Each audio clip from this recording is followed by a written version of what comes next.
Hello there, my very good friends. Andy Murray here for What Culture Wrestling. And are you guys ready for some speculation? Because I've got a delicious breadcrumb trail just for you, and it leads to one of WWE's most underutilized wrestlers becoming all elite.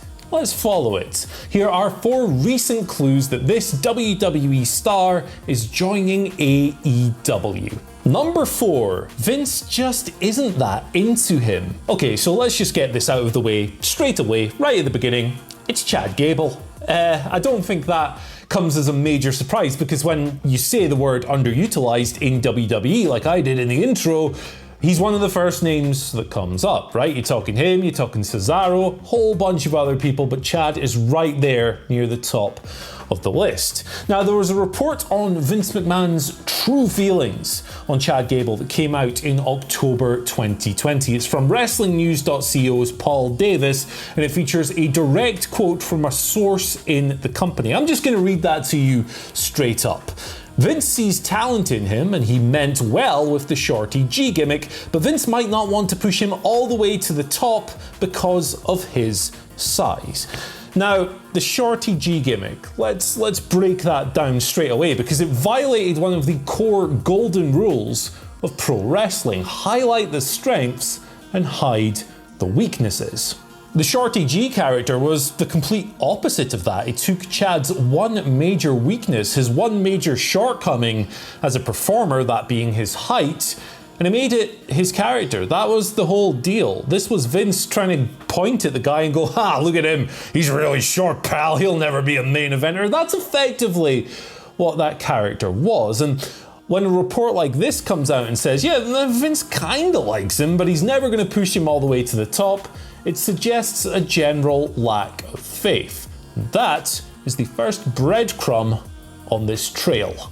Number 3, Dax Harwood plants the seeds. So this one goes back to January of this year. At FTR, Dax Harwood and Cash Wheeler, formerly The Revival, they got together with Arn Anderson for Conrad Thompson's ad-free shows, and they launched the classic tag match between The Revival and American Alpha from NXT TakeOver Dallas back in 2016. Of course, this thing was a watch-along, so they had all kinds of comments on the match and everything else, but one interesting comment here, directly from Dax, he said the following: "I think that we should get Gable into AEW, but that's just my thought."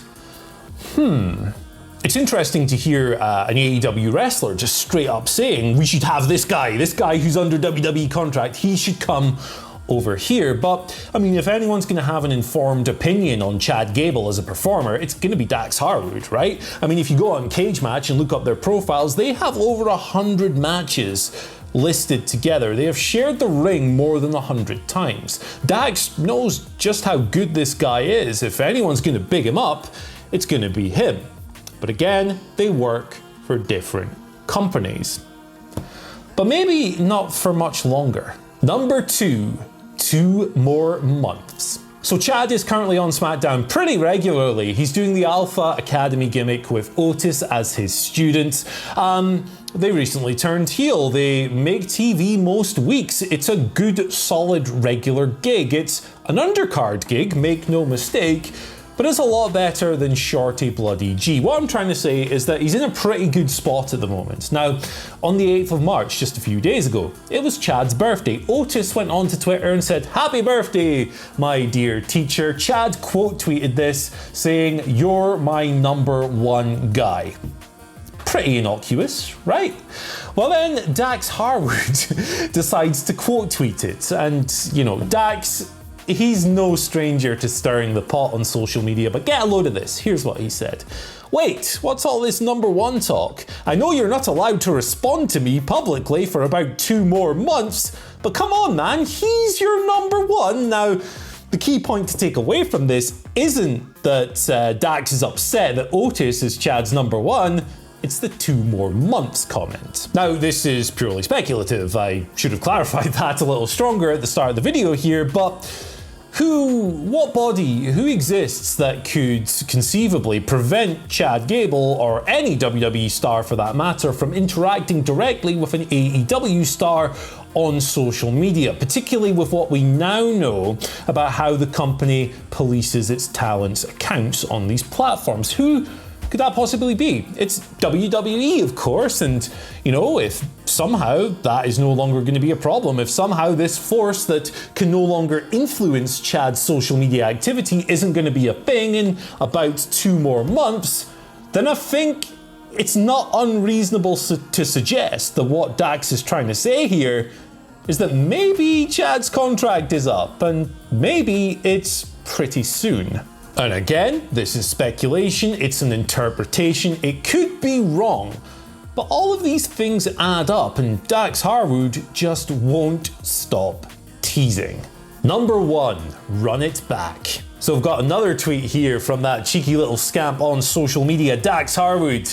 1 day after the 2 more months comment. At the time of filming, this was made yesterday. Somebody named Chris Gibson tagged Dax in a post on Twitter saying, "Hey, I'm watching American Alpha versus Revival. It's bloody good. It's sensational." Dax quote tweets this. He says, "Maybe we should run this one back soon." So again, the only thing that would make this possible, well, I mean, there are a few things that would need to happen for this to be possible, but one of them is Chad Gable leaving WWE. About 2 more months. Very interesting comment there. Now, of course, if you want to redo the Revival versus American Alpha, Jason Jordan, awful situation with him, of course, in early 2018, suffered a severe neck injury. He has not returned to the ring. He has settled into a production role. By all accounts, it looks like he was effectively forced to retire because of this injury at 29 years old. It's a really sad situation. That being said, guess who was on WWE's The Bump lately? No, it wasn't Dax Harwood, of course it bloody wasn't. It was Chad Gable, who said that, Jason, he might never wrestle again, but he's trying to work hard towards it. He is trying to get cleared. Obviously, Jason will have his own contract with WWE, and there are even more bridges to cross if you want to think about American Alpha wrestling FTR anytime in the future. And who knows, maybe this whole thing will come to nothing. Maybe Chad Gable will stay tethered to WWE until the day he retires, and maybe his rematch or any kind of interaction with FTR, with Dax Harwood, with Cash Wheeler, maybe it'll never happen again. But maybe it will. I guess we'll all find out in about 2 more months. Anyway guys, that's it. That's my breadcrumb trail laid out for all to snuffle right up. Let me know what you think down in the comments section below. Do you want to see Chad Gable in AEW? Do you see it happening? Throw all your takes out there. We welcome them all, apart from the really rude ones. Leave those at home. You can like, you can share, subscribe, and ring the bell for notifications. You can follow us on Twitter at WhatCultureWWE and myself at Andy H. Murray, where you can tell me how wrong I am. Goodbye.